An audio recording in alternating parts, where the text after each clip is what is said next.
All right, everybody. So I'm going to go over something today.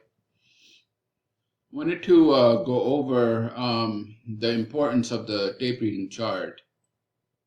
Tape reading chart. All right.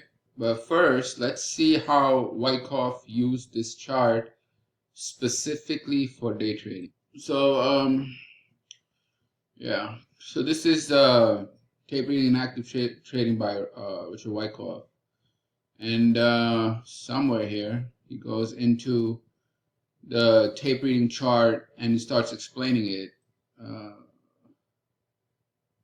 second. All right, let's see this. How do I turn this thing around?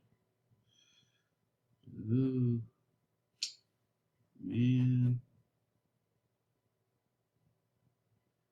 Anyway, I don't know how to do it. All right, just oh yeah, right. All right. Okay. All right, we got this. All right. So this is the wave chart. You see rally, pull back, rally, pull back, rally, pull back. And this right here is the numbers, the volumes traded at those price levels. So you see that from this we see two things. The first is that he used a wave chart, and the second is he used a tape reading chart. All right, and they combined. What do I mean by combined? I mean like you use them together to make a judgment of, this is strong, this is weak, etc., etc. All right. So the point is that he used both those charts in concert in order to, see what's going on in the market.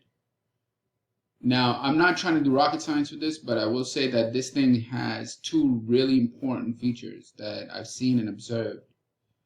One, it can identify accumulation and distribution, especially in the form of effort result or effort reward. It has ability to do that, and I'm going to prove that, show you that on what was it, yesterday's action in the S&P. And second, it is phenomenal in identifying the change of behavior or character, or what's the other sign of strength, right? It is absolute, and in my opinion, I've come to the conclusion that is almost required. That I would say it is required to get a level of clarity. Wave chart, in my opinion, sometimes is not enough, and you need this tape reading chart, and it has to do with the ability of this tape reading chart to show supply and demand in a way other charts don't. All right, I mean they just don't. I've played around with a lot of different charts. All right, so I'm going to show you these two things. And let's start off with the second one, change of character or change of behavior. Now, here's the thing. When price goes to a level, let's just say it's, going down, ding, ding, ding, ding, ding, ding, ding, and then bang, right? So you say, oh, yeah, this is your change of character or change of behavior or sign of strength, whatever you call it, or just call it demand. Right, so this is that area, right? This is that behavior, that buying activity. Now, a lot of times, this this will work, but there's times when it doesn't work, and you're puzzled. Is there some way I can filter to see the high probability change of behavior or change of character? Is there a way I can further gain evidence for this change of behavior, change of character? And the answer, which I've discovered, is yes. It has to do with this tape reading chart. It is phenomenal. and it helps you get better change of behavior. What do we call it? Maybe I just call it change of behavior trades, where you have this thing and then it goes up, up, up, up. So this heavy buying activity can be better identified on a bar chart or wave chart. There are times when this is just short covering. When this is just short covering, meaning it goes to a key support level and you have a bounce, and that could just be a short covering, but you don't want to trade short covering. Why? Because it's going to go down and then go down some more. So what you're supposed to do is wait for a low volume testing here, and when you get that low volume pullback, it'll help confirm that supply is dried up, and then it'll go up. That's one way to do it. Some other folks, they use other methods. So one method is a low volume pullback after this. The other method is if this has a higher low followed by a higher high. So what you'll see, many folk, what they'll do is they'll wait for that breakout and then say, okay, trend is now in effect, I'm going to buy pullbacks. So these are two methods. The third method, which is what I'm going to be talking about, is the tape reading chart, which I believe is probably, I'm not trying to compare and say it's the best, but I've tried all of them, all these various approaches, and this is extremely valuable.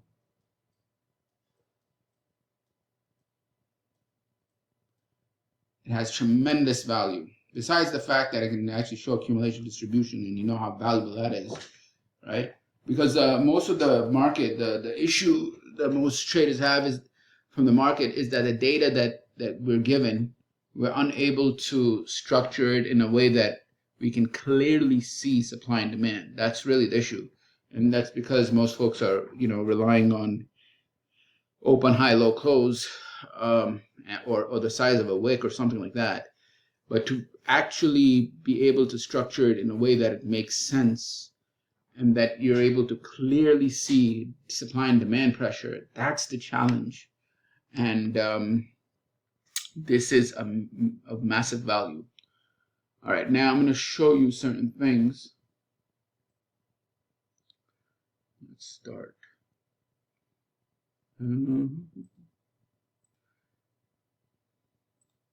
I've already showed you that Wyckoff used it and that he mentioned it in his course, right? From here, there you go. This is when he used it. Numerous examples.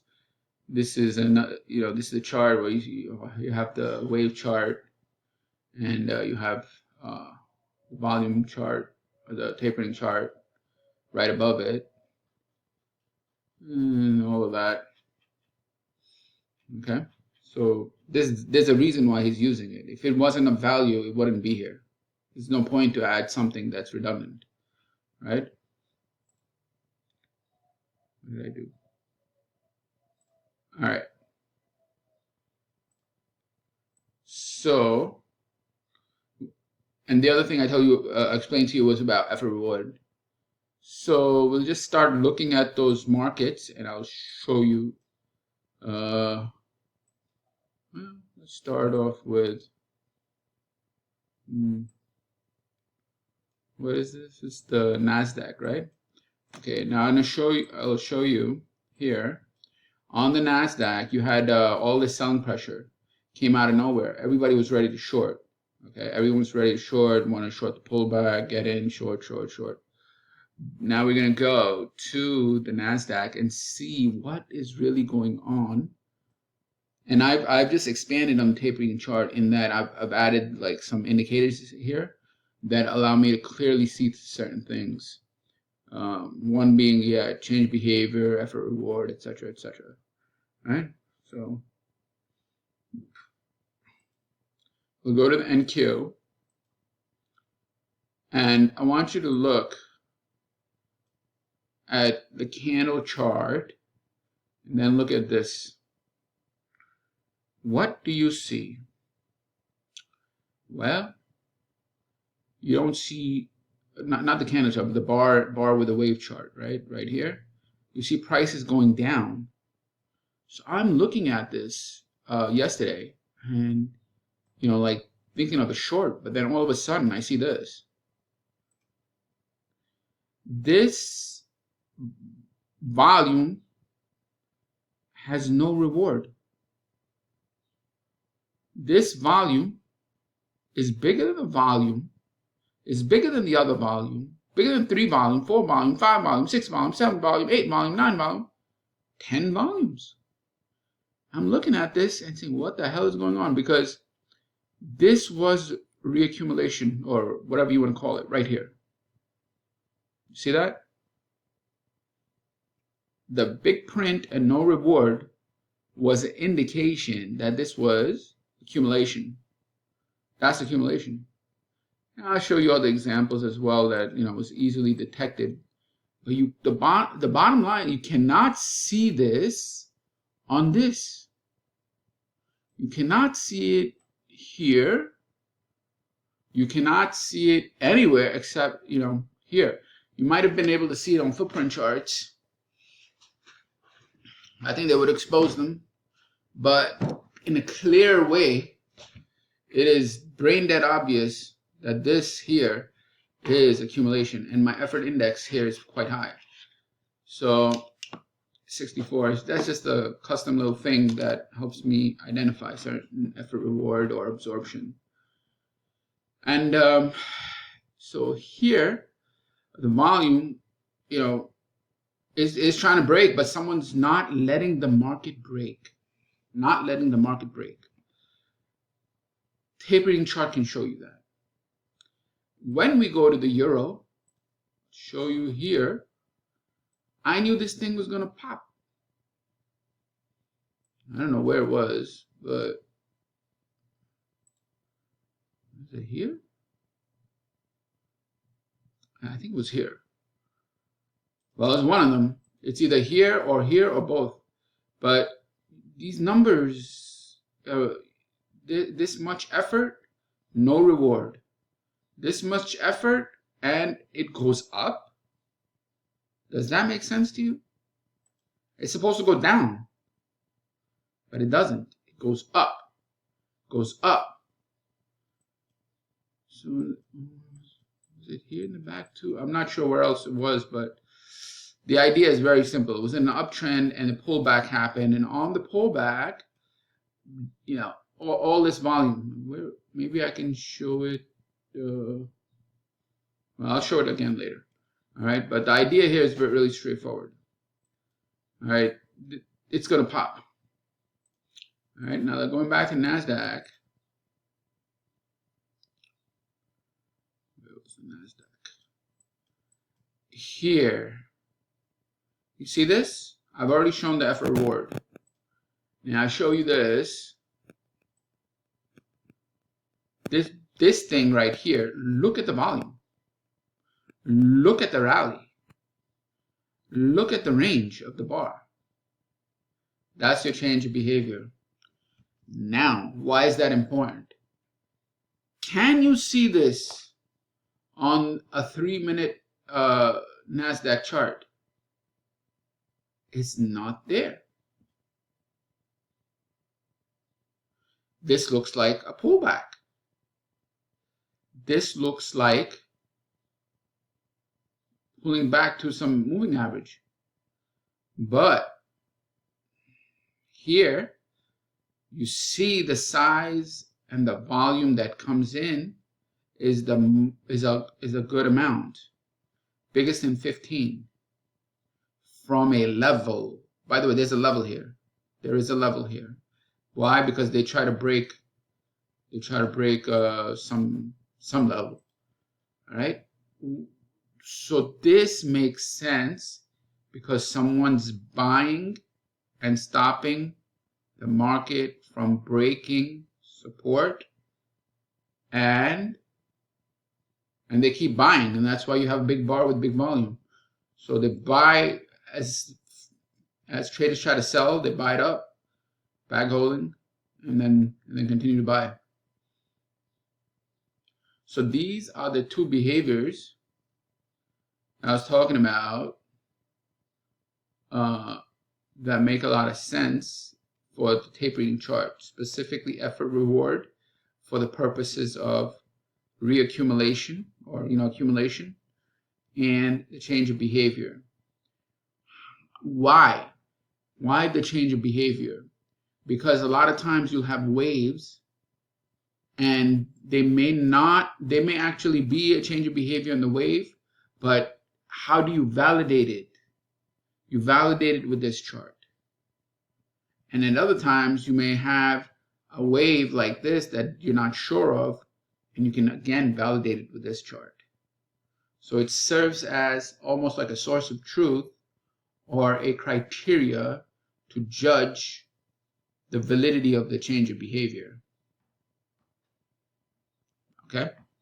So this is what makes this extremely valuable. I'll give some other examples as well. We'll go to crude. Was it here? I don't remember where it was, but yeah, this was it. So at the time,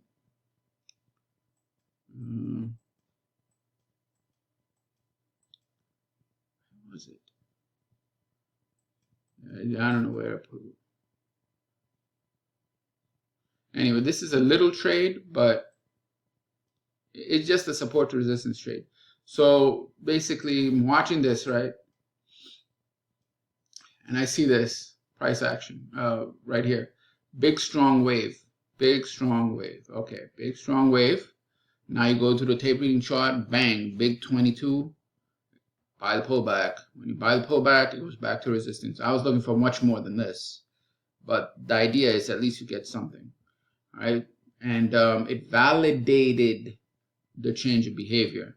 And if you look carefully, you'll notice that typically before this, there is effort. Where's the effort? Right before, right here.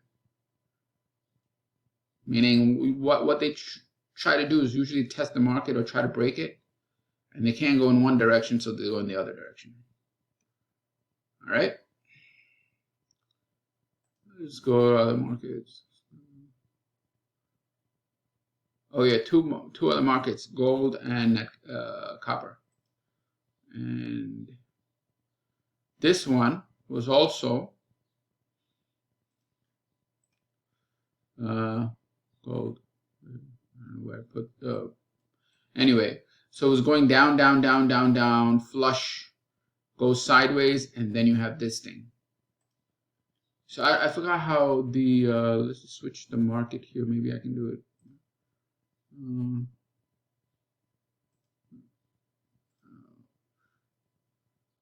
I can't do it. Anyway, the bottom line was this validated the change of behavior. Why? Look at this number, 21. Done. Finish. We're going up. Done. Finito. All right. This is at a level, and the wave chart shows some buying activity, and right here is the confirmation. I'm going up. It's not a big move, but if you get in, it's something. Whatever their market is giving you. And the final one was on high grade copper. Now this one is not that apparent in terms of volume, so you may want to just take it easy, but it's there. It's only 5. That means 1, 2, 3, 4, 5. It's bigger than a lot of these volumes. And it was right here.